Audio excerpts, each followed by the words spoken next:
Good evening, Bahamas. Coming up tonight. The New Providence landfill is one step closer to having private management. The health minister responding to reports of increased fees at the dialysis unit. That story is coming up. Bishop Simeon Hall says he's optimistic about the decriminalization of marijuana.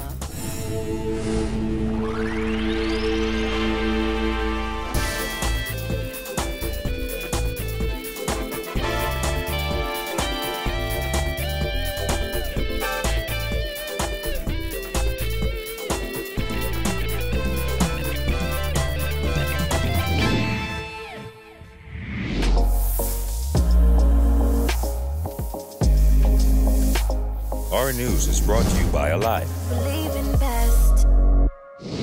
Welcome to Our News and thanks for joining us. I'm Kyle Joaquin. Topping news tonight, it will take $130 million to transform the New Providence landfill. That's the number being pitched by Providence Advisors Waste Resources Development Group. Environment and Housing Minister Amal Ferreira revealing today that the Bahamian-owned company and the Minutes administration have entered into an agreement for the private operation and management of the site. Jasmine Brown has the details. The Environment Minister says while nothing is 100% guaranteed, officials believe the company that was chosen can handle the job. Of course, nothing is guaranteed. The success of any project, we cannot say and say we are 100% that nothing is guaranteed, but we are very, very certain based on the technical assessments, the caliber of people that did the technical assessments, that this is the best possible entity to take over the management of the New Providence sanitary landfill. Addressing long-standing problems at the landfill was a key campaign pledge for the Free National Movement, particularly after a massive fire burned at the dump for 3 weeks in March 2017.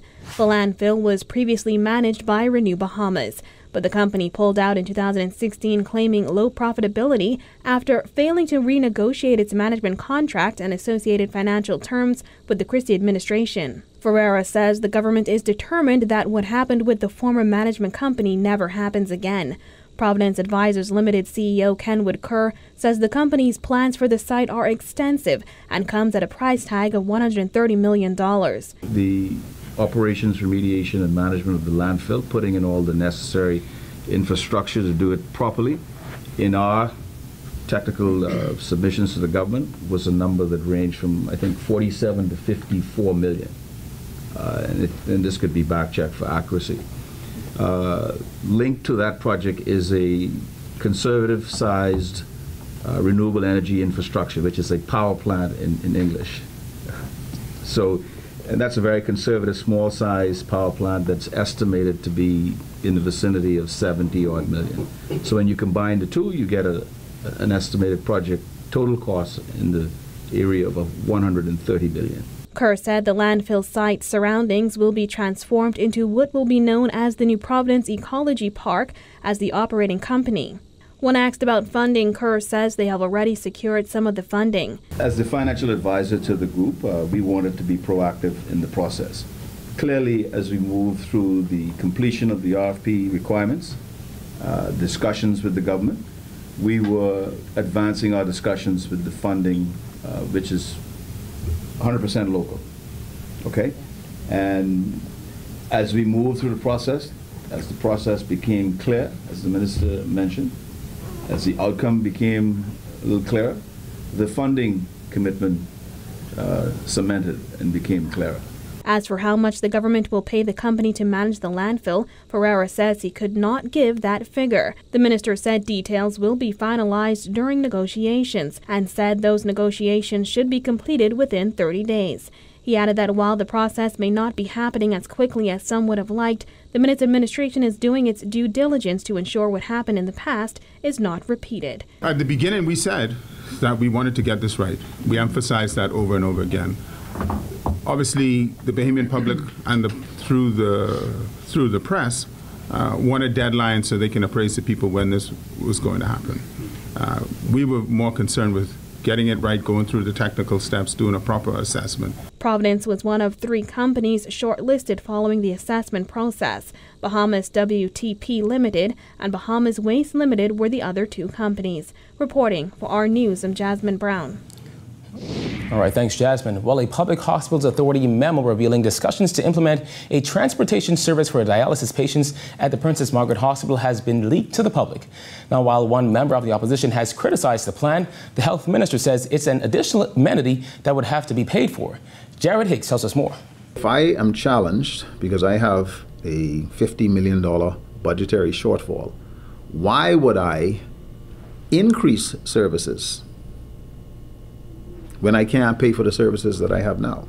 A leaked Public Hospitals Authority memo that outlines a proposal to implement paid dialysis wheelchair service for the Princess Margaret Hospital has been slammed by Anglican MP Glenys Hanna-Martin as adding unbearable pressure on the most vulnerable among us. However, Health Minister Dr. Dwayne Sands says the proposal only seeks to provide a service that doesn't currently exist. In the past, a transportation service was made available because of the donation of a van.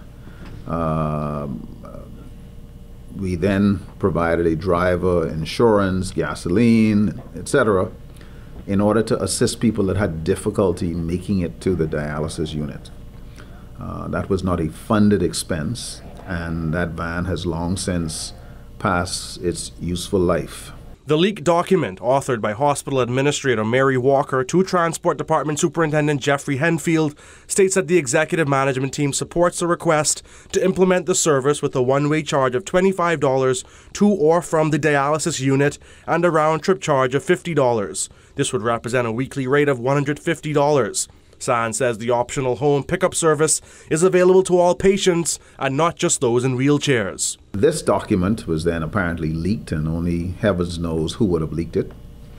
And then, of course, the political points gotten from giving the government or blasting the government on social media for something which is simply being discussed. It'll probably get some brownie points, and but it gets well away from the substance of what's going on. Sands says with a massive budgetary shortfall, if they want to provide any additional services, they're going to have to find a way to pay for it. With a $50 million shortfall in the Ministry of Health's 2018-2019 budget, the health minister says he doesn't see how they can add services when they're unable to meet their current obligations. We are already dealing with a budgetary shortfall. So if you were going to provide an additional amenity, a hotel-like or concierge service, you have to figure out how to pay for it. And so this internal memo simply sought to create a model to provide a service. People could take advantage of it if they wished or not. Approximately 463 patients are receiving dialysis at a cost of $50,000 to $80,000 per patient per year, mostly at the public's expense. Sands has been vocal about the challenges facing the dialysis unit at Princess Margaret Hospital, noting that the demand is so high they have to outsource dialysis services to private healthcare providers. Reporting for Our News, I'm Jared Higgs. A 26-year-old man has been charged with last Friday's murder of a web shop patron. Prosecutors allege that William Edian of Palm Beach Street intentionally and unlawfully killed Alvin Strawn on Friday, August 24th, while he was sitting in a local web shop. Edian, who was not represented by an attorney, had to be read the charge twice after telling Deputy Chief Magistrate Supersola Swain that he did not understand what was being read to him. Edian also requested that Swain assist him in getting a phone call to his family, to which she replied, "That is your constitutional right."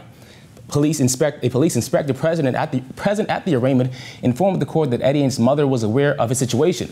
The matter was adjourned to October 16th at 10 a.m. Swain also advised Edian that if he could not afford an attorney, one would be provided by the Office of the Public Defender. Well, police need your help in solving an overnight murder. According to reports, just after 11 last night, a man was sitting in his vehicle outside a bar in Kennedy Subdivision when he was approached by a group of men. One of the men reportedly pulled out a firearm and shot the man multiple times before fleeing. The victim was transported to hospital, where he later died. Well, public debate on the decriminalization of marijuana continuing, with local Bishop Simeon Hall saying he's anxious to get started with educating the public. In fact, Hall says he's just waiting on the green light. Jillian Gray reports. Bishop Simeon Hall, who sat on the CARICOM Marijuana Committee, said he is certain the drug will be decriminalized. It's just a matter of when. I think eventually it would be. My angle again is education, before decriminalization. And that's what I think should happen. We should be as educated on this. We should find all the information because there are some risks involved. The CARICOM committee suggested that the regulations for marijuana should be similar to that of tobacco and alcohol. Hall said the social justice aspect of the plan is very important to him, as he feels people should not be jailed for possession of small amounts of marijuana. Why should we criminalize a young man who has a spliff in his socks just for his own personal use, and he can't get a job, he can't go to Miami, and you know all Bahamians believe it's their inalienable right to go to Miami. So, I mean, come on, I think we should move forward and do better. Some advocates for the decriminalization of marijuana have suggested that if the drug is legalized, people previously convicted for possession should be freed with their records wiped clean. Hall said while he is for social justice, the amount of marijuana they were convicted for will have to play a role in that decision. The amount would count is a factor, the amount. We're not talking about people who are doing this for big sale and large amount. We're talking about small amounts that people have that they need to look at. Upon his return from CARICOM, Prime Minister Dr. Hubert Minnis said a committee would be formed to look at that report and educate the public. Hall, who is expected to sit on that committee, said though the committee has not yet been formed, he's anxious to get started. To be honest, I'm anxious to get started because my approach is pastoral.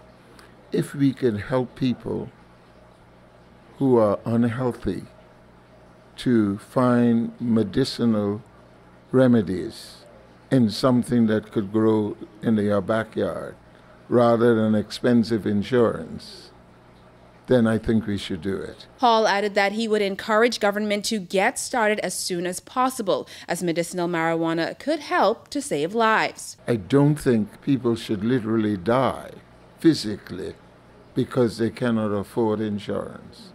It's an indictment on any 21st century society that people, particularly the elderly, are dying because they can't afford insurance.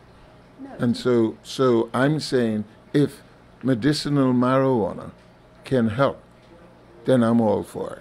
Now, Bishop Hall said while persons are advocating for the decriminalization of marijuana for any number of reasons, his reason is purely for medicinal purposes. Reporting for Our News, I'm Jillian Gray. Still to come, what the Environment Minister has to say about the aragonite mining in the Bahamas. And a little later on, the women seeking to represent the Bahamas at Miss Universe pay a courtesy call on the Governor General. Stay tuned.